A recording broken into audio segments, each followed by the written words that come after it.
So hello, today at World Cup Indoor Skydiving 2024 in GoAirborne Macau. And please state your name and tell us which discipline you are competing in and which country you are coming from. Okay, so my name is Īvāns, I'm from Latvia, and I will participate in solo freestyle, open.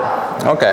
How did you get started in indoor skydiving? I really wanted to jump, but I thought it's something far away and unreachable. But then since there is this company in my country called AERODIUM, and they sell the tunnels all over the world, they were searching for instructors. So then I thought I'm gonna try. Probably they will not take me, but I'm gonna try. So I tried, they took me, and then I was full on to like get better and better, and yeah, that's how it went. Nice. Yeah. What motivates you to participate in this championship? So whenever you compete, you grow really fast in what you do. So let's say if I want to become a good flyer, if I just gonna do it for myself, I will grow, like the progression is gonna be very slow. If I compete, when I go to the competitions, I don't want to shit myself, so I really train hard. So which means every year when I'm competing, I'm actually progressing really fast. So that's probably the best reason why to do it. Yeah. Okay. How do you prepare physically and mentally for the competitions like this? So physically you just train a lot.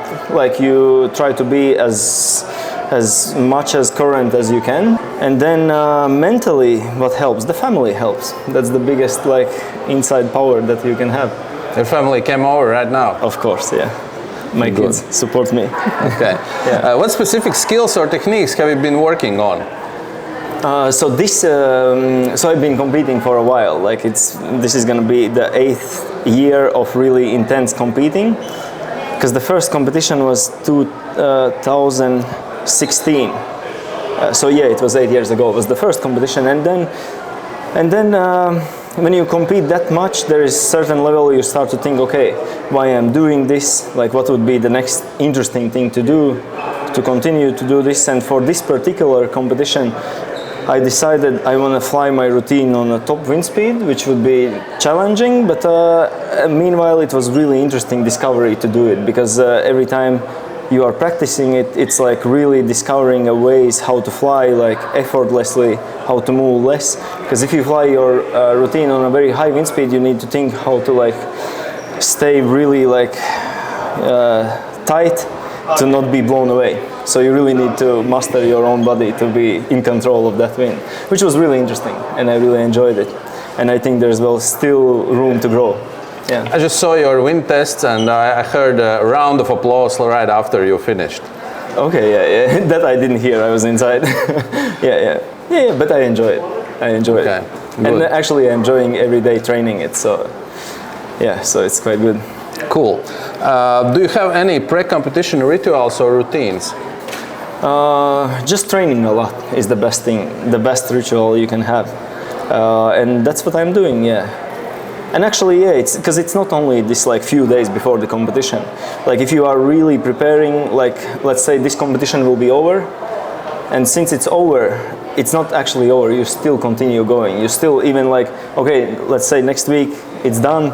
I will still go inside and I will train, I will practice, because it's not only that you are preparing for competition, you are just growing your understanding, your knowledge. So yeah, it's just a process.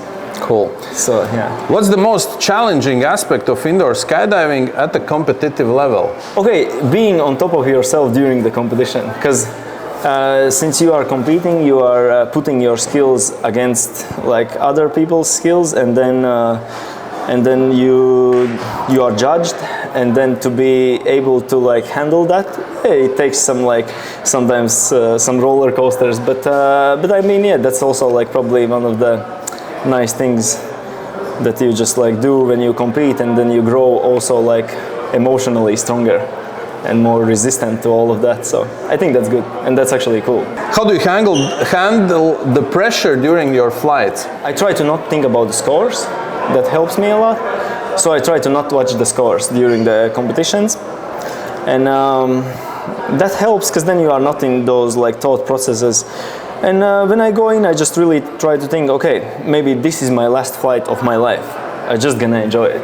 Yeah, because who knows what's gonna happen like after 5 minutes. Yeah, this is maybe my last chance of flying, I really love to do it, so I will just do it now. And then yeah, whatever gonna happen doesn't matter, because it's just, that's what I like to do. So yeah.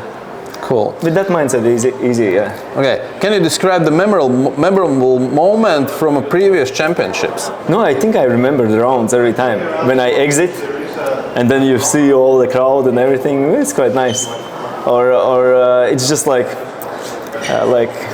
big energy like coming into you. It feels like this, yeah. It's just like, whoa, you see so many people around. It's just like, whoa. You get that like breathe that like those emotions in really deep, and it's nice. It's like a wave that you then drive. yeah, something like that. Cool. What do you love most about indoor skydiving? Flying. Cause yeah, let's say if I do a skydiving, I can do one jump. Okay, if I'm gonna go crazy, I will do 10 jumps a day, like 15, 20, but still it's gonna be only 20 minutes of flying, yeah? In a tunnel I can go and fly 10 hours, and that's the best thing about indoor skydiving. So you actually fly, and that's just magic.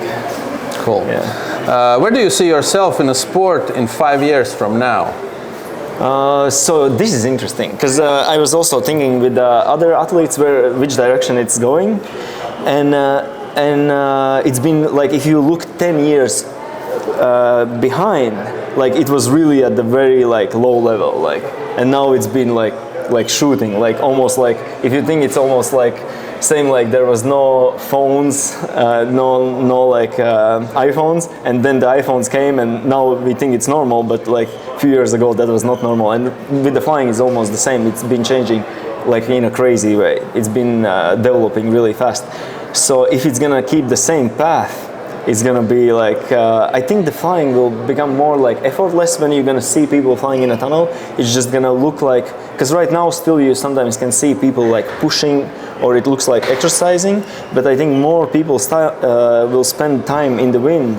It will look like that you cannot recognize how they are doing it. It will just look like so effortless that when they move, you are just like it's just like impossible, but they are doing it. They're just like flying, like yeah. So I think it's more and more gonna become just like effortless, and with the eye, when you're gonna look, it's gonna be looks very easy, and like yeah, I think that's the future. Cool. Yeah. Any advice for aspiring indoor skydivers? You know, if you love it, just do it. Just do it as much as you can. And then, yeah, sometimes people think that, oh, probably it's a very expensive thing to do, because it is, and probably it's not for me, but I can tell that, like, I am a good example that, yeah, without having a lot, you can do it, and do it at quite good level, and yeah, just find your way. Yeah. Like this. So now I ask you a question about the tunnel itself. So how do you find this particular tunnel? This tunnel is just like super special, and the reason why is because it has the long glass. Normally it's like probably 3 times higher glass than any other tunnel, and it's very interesting way of how it diffuses. So which means if the air is quite like strong at the first part, then it diffuses very slowly and it gets weaker and weaker.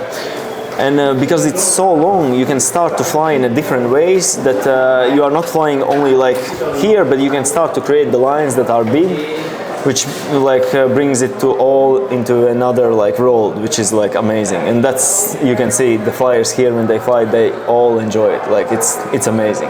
It's beautiful, it's smooth, it's cold. It's the best tunnel. Yeah.